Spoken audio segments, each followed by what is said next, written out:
નમસ્કાર દર્શક મિત્રો, હું છું રૂપલ લુણીચિયા. સંપૂર્ણ ન્યૂઝમાં આપનું સ્વાગત છે.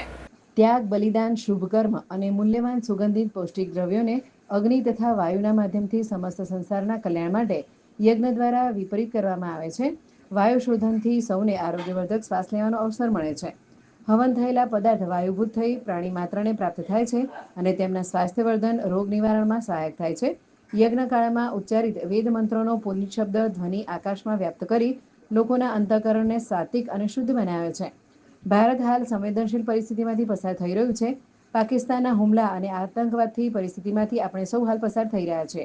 આવા કટોકટીના સમયે શ્રી સોળગામ લેવા પાટીદાર પ્રગતિ મંડળ, પાલનપુર સંચાલિત સ્વસ્તિક શૈક્ષણિક સંકુલ સંલગ્ન સ્વસ્તિક મહિલા arts and commerce college Palanpur દ્વારા હાલ આ દેશના વીર સૈનિકોને જે આપણી સુરક્ષા માટે સખત પરિશ્રમ સાથે સરહદ પર દેશ સેવા કરી રહ્યા છે, તેમની રક્ષા માટે પવિત્ર યજ્ઞનું આયોજન કરવામાં આવ્યું હતું.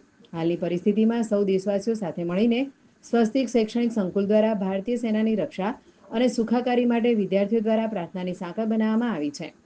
રાષ્ટ્ર સેવાના આવા શુભ કામ માટે આજરોજ આયોજિત આ યજ્ઞમાં શાળાના બાળકો અને શિક્ષકો મોટી સંખ્યામાં જોડાયા હતા. આ સમગ્ર કાર્યક્રમનું આયોજન મંડળના પ્રમુખ રમેશભાઈ પટેલના માર્ગદર્શન હેઠળ તમામ વિભાગના આચાર્ય અને સ્ટાફ મિત્રોના સહયોગથી કરવામાં આવ્યું હતું.